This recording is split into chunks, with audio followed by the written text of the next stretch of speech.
ಈ ಒಂದು ಸಬ್ಸ್ಟೇಷನ್ ಇಂದ ಸುಮಾರು 25 ಲೈನ್ಗಳು ಪವರ್ ಲೈನ್ಗಳು ಆಚೆ ಹೋಗ್ತವೆ. ಸೊ ಇಷ್ಟು ಲೈನ್ಗಳು ಹೋದ್ರೆ ಸುತ್ತಮುತ್ತ 500 ರಿಂದ 800 ಗ್ರಾಮಗಳಿದಾವೆ.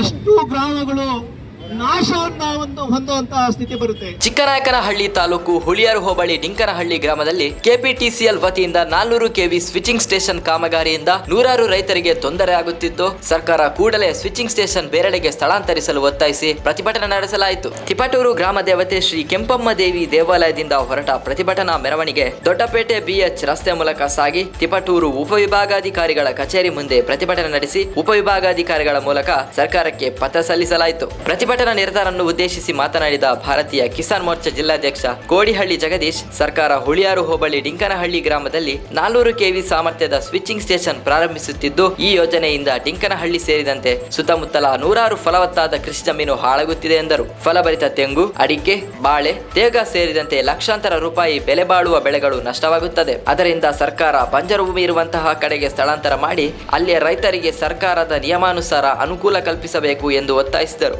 ಪ್ರತಿಭಟನೆಯಲ್ಲಿ ಉಪಸ್ಥಿತರಿದ್ದ ಮಾಜಿ ಜಿಲ್ಲಾ ಪಂಚಾಯತ್ ಸದಸ್ಯ ರಾಮಚಂದ್ರಯ್ಯ ಮಾತನಾಡಿ, ಡಿಂಕನಹಳ್ಳಿ ಸುತ್ತಮುತ್ತಲ ಕೃಷಿ ಭೂಮಿಯಲ್ಲಿ ಪವರ್ ಸ್ವಿಚಿಂಗ್ ಸ್ಟೇಷನ್ ಪ್ರಾರಂಭಿಸುತ್ತಿರುವುದು ಖಂಡನೀಯ. ಈ ಬಗ್ಗೆ ಚಿಕ್ಕನಾಯಕನಹಳ್ಳಿ ಕ್ಷೇತ್ರದ ಶಾಸಕರು ಹಾಗೂ ಸಚಿವ JC ಮಧುಸ್ವಾಮಿ ಅವರಿಗೆ ಮನವರಿಕೆ ಮಾಡಿ ಯೋಜನೆ ಸ್ಥಳಾಂತರಕ್ಕೆ ಮನವಿ ಮಾಡಲಾಗಿದೆ. ಆದರೂ ಸಹ ಸಚಿವರು ಅದೇ ಸ್ಥಳದಲ್ಲಿಯೇ ಸ್ವಿಚಿಂಗ್ ಸ್ಟೇಷನ್ ಮಾಡುವುದಾಗಿ ಹಠಕ್ಕೆ ಬಿದ್ದಿರುವುದು ಖಂಡನೀಯ ಎಂದರು. ಜನರಿಂದ ಆಯ್ಕೆಯಾದ ಜನಪ್ರತಿನಿಧಿಗಳು ಜನರ ಪರವಾಗಿರಬೇಕು, ಜನವಿರೋಧಿಯಾಗಿ ವರ್ತಿಸಬಾರದು. ರೈತರ ವಿರೋಧಿಯಾಗಿ ವರ್ತಿಸಿದರೆ ಮುಂದಿನ ಚುನಾವಣೆಯಲ್ಲಿ ತಕ್ಕ ಪಾಠ ಕಲಿಸುತ್ತೇವೆ.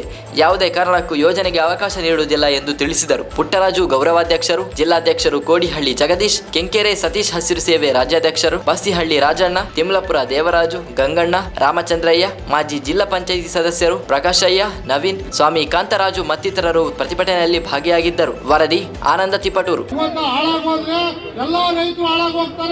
ಇವತ್ತು ರೈತರು ಉಳಿಬೇಕು ಅಂತಂದ್ರೆ, ದೇಶ ಉಳಿಬೇಕು ಅಂತಂದ್ರೆ ಒಟ್ಟು ರೈತರು ಅನ್ನದಾತರು ಯಾವುದೇ ರಾಜಕಾರಣಿಗಳು ಅಧಿಕಾರಿಗಳು ಬರೀಬಾರ್ದು. ಇವತ್ತು ದೇಶಕ್ಕೆ ಅನ್ನದಾತ ಯಾರು? ರೈತರು. ರೈತರಿಲ್ಲ ಅಂದ್ರೆ ದೇಶ ಇಲ್ಲ.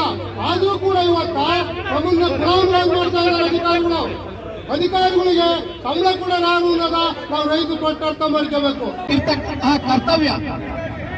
ಆದರೆ ಜನನಾಯಕರ ರೈತರನ್ನ ಒಕ್ಕಲೆಬ್ಸಿಕೊಂಡಿರುವಂಥದ್ದು ಇದು ಒಂದು ವಿವಾದವಾದ ಒಂದು ವಿಚಾರ. ಇವತ್ತು 400 ಕೆವಿ ಸಬ್ಸ್ಟೇಷನ್ ಮಾಡೋದ್ರಿಂದ ತೊಂದರೆ ಆಗಲ್ಲ. ಸುತ್ತಮುತ್ತ ಇರ್ತಕ್ಕಂತಹ ಏನು ಫಲವತ್ತಾಗಿರ್ತಕ್ಕಂತಹ ಭೂಮಿ ಇದೆ, ತೋಟಗಳಿದೆ, ಇವೆಲ್ಲ ನಾಶ ಆಗ್ತವೆ. ಗ್ರಾಮಗಳು ನಾಶವನ್ನ ಹೊಂದುವಂತಹ ಸ್ಥಿತಿ ಬರುತ್ತೆ. ಅದರಿಂದ ಆಗತಕ್ಕಂತಹ ದುಷ್ಪರಿಣಾಮಗಳು ಹಿಂದೆ ಇಸ್ರೋದಲ್ಲಿ ಅದೊಂದು ಹೊರಡಿಸಿದ್ದಾರೆ. ಇವತ್ತು ಆ ಲೈನ್ ಕೆಳಗಡೆ ನಾವ್ಯಾರು ಕೂಡ ಯಾವುದೇ ಬೆಳೆ ಬೆಳೆಯೋದಕ್ಕಾಗೋದಿಲ್ಲ.